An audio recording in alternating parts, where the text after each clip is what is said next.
दोस्तों, आज जानेंगे कि हमें कौन सी बातें किसी को नहीं बतानी चाहिए।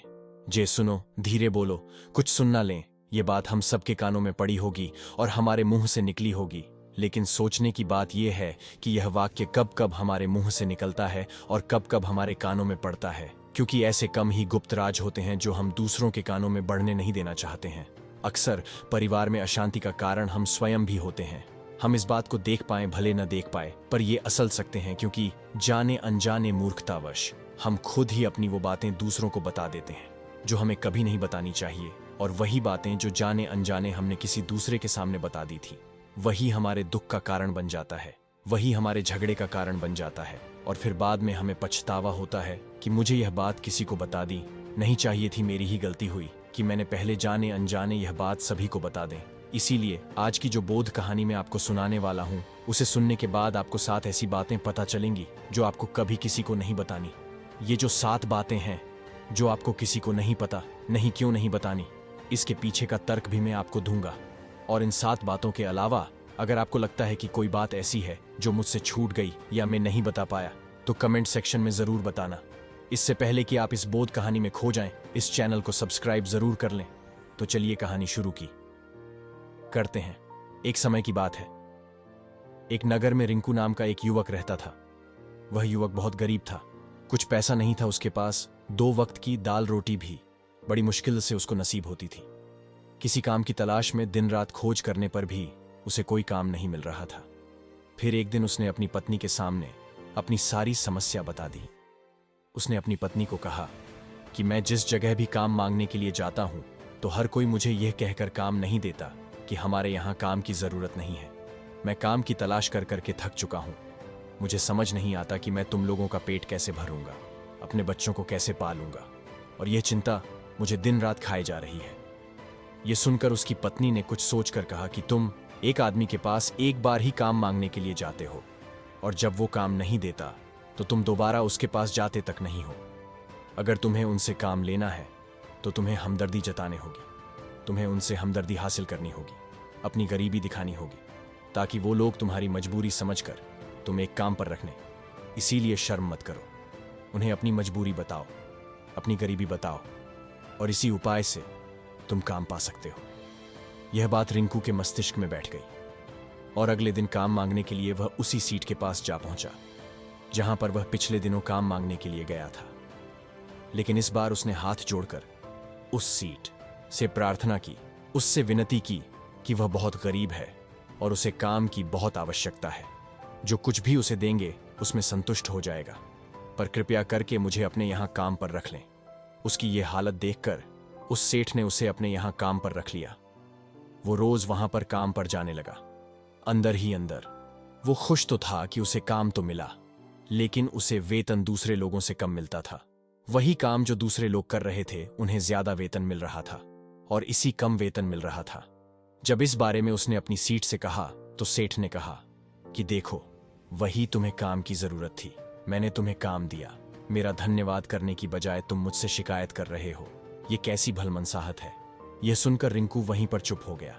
बात कहीं ना कहीं सकते थे सस्ती सेठ में तो उसे उसकी मजबूरी के हिसाब से ही काम दिया था और इसीलिए वह उसे अपने अनुसार ही वेतन लेता था।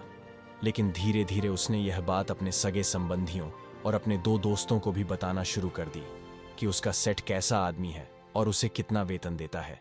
समय बीतता रहा और रिंकू पूरी लगन के साथ अपना काम करता रहा, लेकिन अब परिस्थितियां बदलने लगी थी।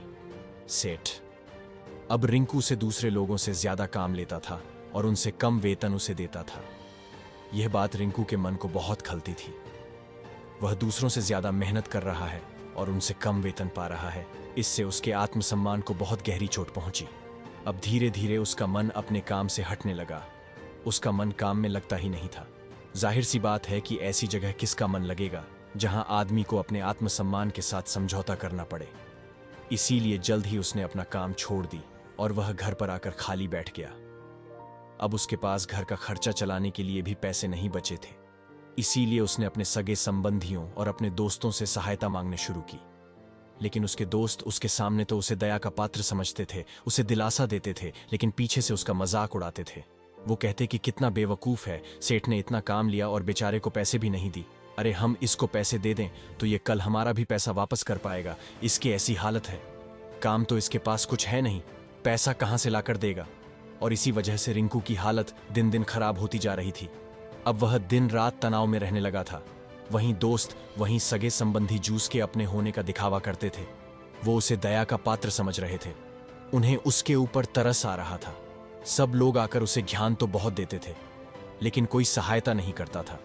और अक्सर ऐसा ही होता है, ज्ञान देने वाले तो बहुत मिल जाते हैं, लेकिन मदद करने वाले, उंगली पकड़कर, हाथ पकड़कर आगे चलाने वाले कितने लोग मिलते हैं।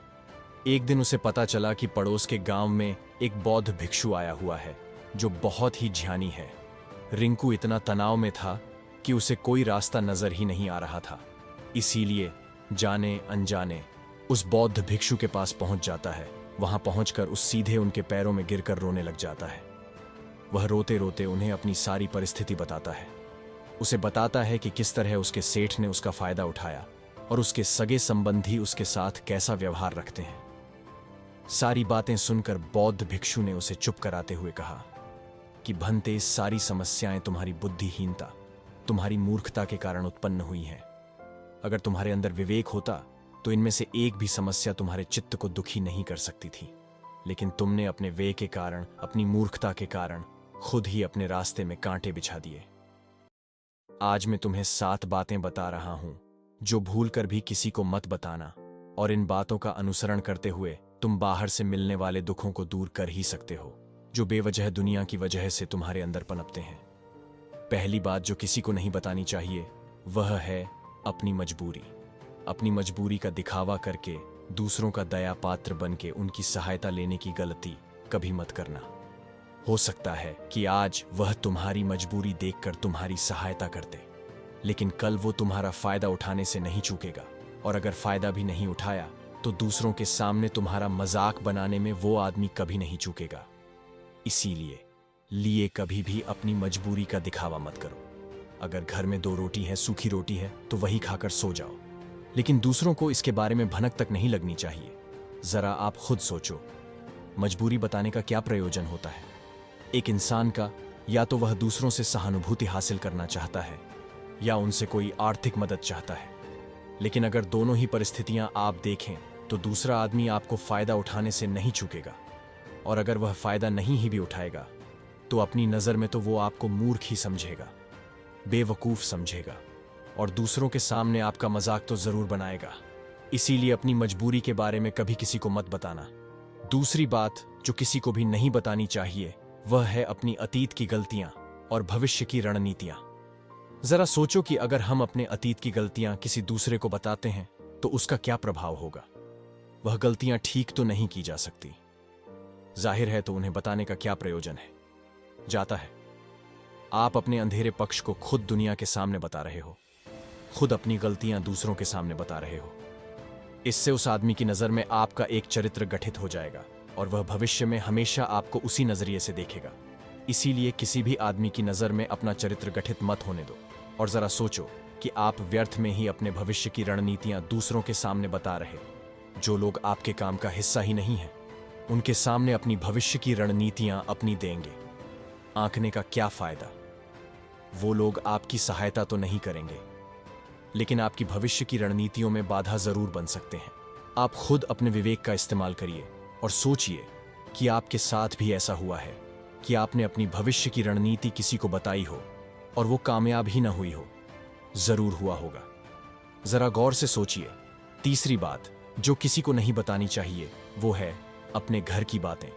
जो भी हमारे घर के अंदर आपस में बातचीत होती है, हमारे माँ बाप के, हमारी पत्नी के साथ, हमारे बच्चों के साथ, वो बातें परिवार तक ही सीमित रहनी चाहिए। अगर आप इन बातों को दूसरों के सामने दिनों पीटते हो तो दूसरों को आपके घर में घुसने का एक मौका मिल जाता है और वह इसका फायदा उठाने से कभी नहीं चूकेंगे। वो आपके परिवार के सदस्यों को आपसे दूर लेकर जाने की कोई करेंगे। अक्सर ऐसा होता है, हम समाज में देखते हैं कि हम अपने घर के झगड़ों को कम करने के लिए उन झगड़ों को अपने पड़ोसियों और दूसरे सगे संबंधियों को बता देते हैं, लेकिन इससे आपको सहायता कभी नहीं मिली होगी, बल्कि आपके घर की लड़ाई झगड़े और ज्यादा बढ़ गए होंगे, और वह जाहिर है वह बढ़ेंगे। अगर आप अपने माँ बाप की बात दूसरों को बताएंगे तो आपके माँ बाप को बुरा लगेगा ही, कि हमारा बेटा हमसे बताए बगैर दूसरों को यह बातें बता रहा है।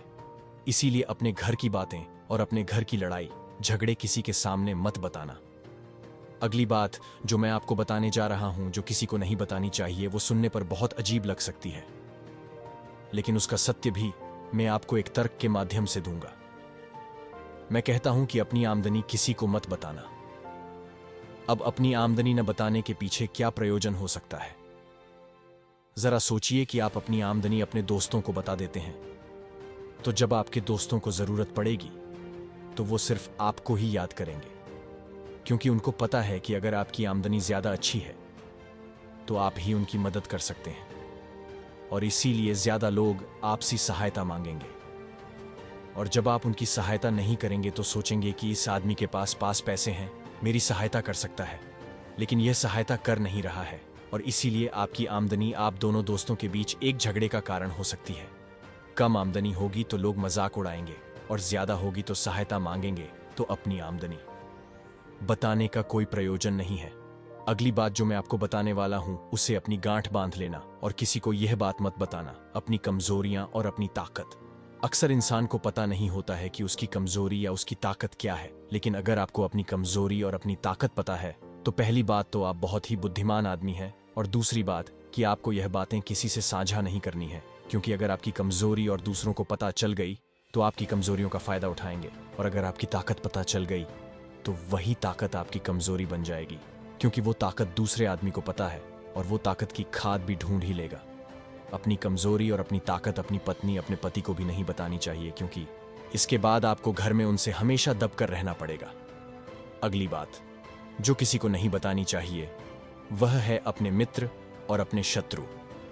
आप अपने मित्रों के बारे में अगर दूसरे लोगों को बताएंगे तो वह आपके मित्रों के साथ अपनी घनिष्ठता बनाकर आपको धोखा दिलवा सकते हैं, आपकी गहरी मित्रों को आपसे दूर करने का प्रयास कर सकते हैं।